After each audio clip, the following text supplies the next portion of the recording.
Friends, good morning అండి. Welcome back to my channel. అందరూ ఎలా ఉన్నారండి? నేనైతే చాలా బాగున్నాను. మీరు కూడా బాగుండాలని ఆశిస్తున్నాను.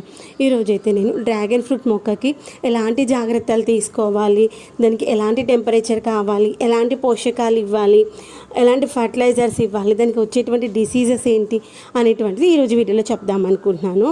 ముఖ్యంగా జీరో మెయింటెనెన్స్ ఉన్నటువంటి మొక్క అన్నీ చెప్పొచ్చు. అన్ని మొక్కలలో కల్లా ఇది జీరో మెయింటెనెన్స్ మొక్క. దీనికి ఎలాంటి మెయింటెనెన్స్ అయితే అవసరం లేదు.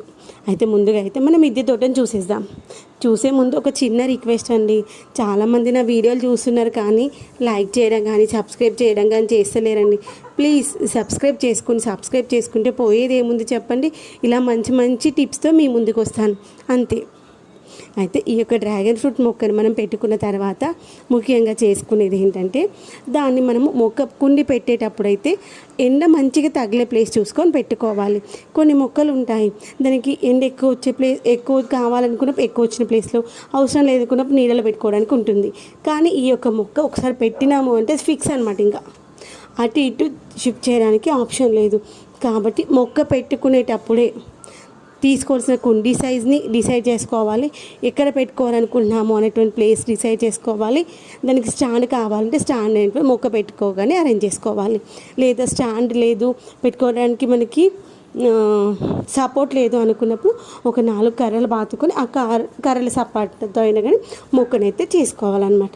ఎందుకంటే ఒక్కసారి మొక్క పెట్టుకొని అది ఎదుగుతూ ఉన్నప్పుడు వేరే మొక్కలు ఉన్నాయనుకోండి, మొక్క కొంచెం పెద్దగా అయినాకైనా అటో ఇటో పట్టుకొని 2-3 పట్టుకునైనా దాన్ని మంచి సెట్ చేసుకోవచ్చు. కానీ ఈ మొక్కని ఎటు పట్టుకున్నా ముళ్ళులు గుచ్చుకుంటాయి. కాబట్టి ఒకసారి మనం మొక్క పెట్టినాము అంటే ఇక దాన్ని డిస్టర్బ్ చేయడానికి అస్సలు కుదరదు.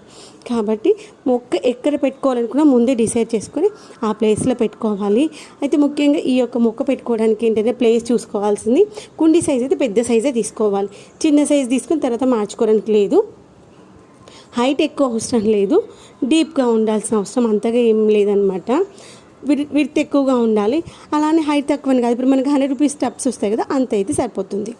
దాంట్లో ఒక్క మొక్క పెట్టుకుంటే మంచిగా ఎక్కువగా గ్రోత్ వస్తుంది. కొంతమంది 2 మొక్కలు 3 మొక్కలు 4 మొక్కలు కూడా పెట్టుకోవచ్చు అంటారు. కానీ ఒక్క మొక్క పెట్టుకొని దానికి ఎక్కువ బ్రాంచెస్ వచ్చాయనుకున్నప్పుడు కాయ దిగుబడి అయితే ఎక్కువగా వస్తుంది. ఒక చిన్న విషయం చూడండి, ఇంట్లో 4 ఉన్నారు అంటే ఒక వస్తువుని 4 షేర్ చేసుకోవాలి. అదే ఒక్కరు ఉన్నారంటే ఆ వస్తువుని ఒక్కరే మంచి హ్యాపీగా ఎంజాయ్ చేయొచ్చు కదా. మొక్క కూడా అంతే అనమాట. మనం ఇచ్చేది ఏంటి, కంటైనర్ గార్డెనింగ్. ఆ కంటైనర్లో ఉన్నటువంటి పోషకాలు మాత్రమే అది తీసుకోవాలి. అది ఇంకా బయటికి వెళ్ళి తీసుకోవడానికి ఆప్షన్ లేదు. కాబట్టి ఒక్క కుండీలో ఒకటే మొక్క పెట్టుకుంటే మంచిగా గ్రోత్ వస్తుంది. కాయలు ఎక్కువగా వస్తే వచ్చే కాయ మంచిగా వస్తాయి అన్నమాట. తర్వాత ఇలా మనం చెట్టు పెట్టుకున్నప్పుడు దాన్ని ఇలా గోడ సపోర్ట్ ఉన్నటువంటి ప్లేస్లో పెట్టుకోవాలి. అప్పుడు దాని నుండి వచ్చేటువంటి కొమ్మలన్నీ గోడ నుండి కిందికి పడిపోతాయి. తర్వాత కాయలు తెంపుకోవడానికి ఈజీగానే ఉంటుంది. కొంచెం తెంపేటప్పుడు కొంచెం కష్టం ఉండొచ్చు. కష్టం లేకుండా ఏ పని ఉండదు కదా. ఏదో ఒక విధంగా ఎప్పుడో ఒక దగ్గర కష్టం వస్తుంది, ఎక్కడో ఒక దగ్గర కొంచెం మోర్చుకోవాల్సి వస్తుంది. లేదు అంటే మనం స్టాండ్స్ తీసుకోవాలి. స్టాండ్స్ అంటే ఖర్చుతో కూడుకున్న పని. ఇలా గోడ పైన కిందికి వాలిపోయినాయి అనుకోండి, ఖర్చు లేకుండా పని కదా. తర్వాత ఇలా మనము కంటైనర్లో ఇలా సపోర్ట్ అయితే పెట్టుకోవాలన్నమాట. అప్పుడు ఆ యొక్క కొమ్మలు సైడ్కి పడిపోకుండా దాంట్లోనే ఉంటాయి. తర్వాత వాటికి కొంచెం ఇలా వైర్ లాంటిది కానీ తాడు లాంటిది ఏమైనా సపోర్ట్ పెట్టుకున్నామంటే అవి దాంట్లోనే ఉండిపోతాయి అన్నమాట. ఇదిగోండి, ఇక్కడ నేను చేసిన మిస్టేక్ అదే. అప్పుడు స్టెమ్ కటింగ్స్ వచ్చినప్పుడు మొత్తం అన్నీ దాంట్లో కుచ్చేసాను. దీనికైతే ఇంకా మనకి కాయలు స్టార్ట్ కాలేదు.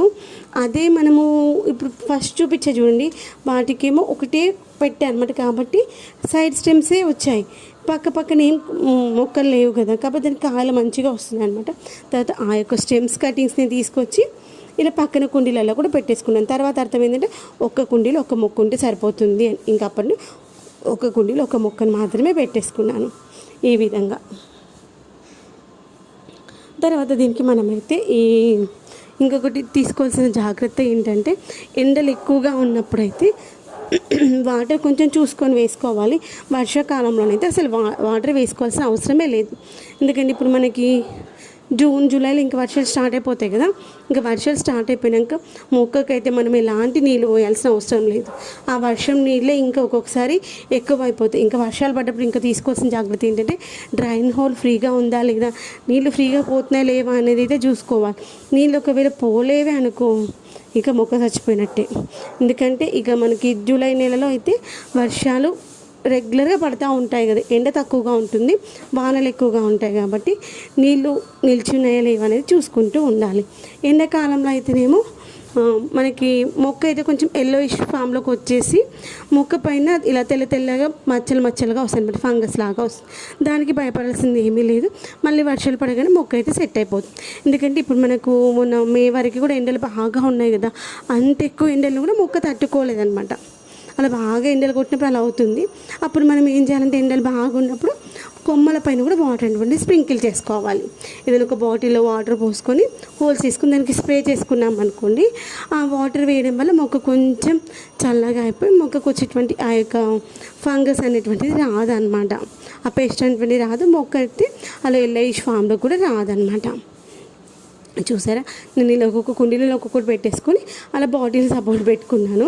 తర్వాత అది కిందికి పడిపోతుంది. కొంచెం కొమ్మ స్ట్రాంగ్ అయింది అనుకోని, అది స్ట్రాంగ్ అయిపోయిన తర్వాత అలానే స్ట్రైట్గా ఉండి సైడ్కి పడిపోతుంది. ఆ పక్కన ఉన్నటువంటి బాటిల్లో పాలకూర విత్తనాలు పెట్టి అవి గ్రోత్ అవుతూ ఉంటాయి. అయితే మనం ఇలా పక్కనే కుండీలు పెట్టుకున్నప్పుడు కొంచెం స్పేస్ ఇచ్చుకొని పెట్టుకోవాలి. ఎందుకంటే దీంట్లో కొమ్మలు దాంట్లోకి పోతే దాంట్లో కొమ్మలు దీంట్లోకి వస్తాయి. తర్వాత మనకి ఫ్రూట్స్ వచ్చినప్పుడు తెంపుకోవడానికి కష్టం అవుతుంది. ఇలా గోడ పక్కన పెట్టుకున్నప్పుడు కూడా మరి పక్కనే కాకుండా మధ్యలో ఒక కుండీ లేదా 2 కుండీలు పట్టి ఇంత స్పేస్ చూసుకొని పెట్టుకోవాలి.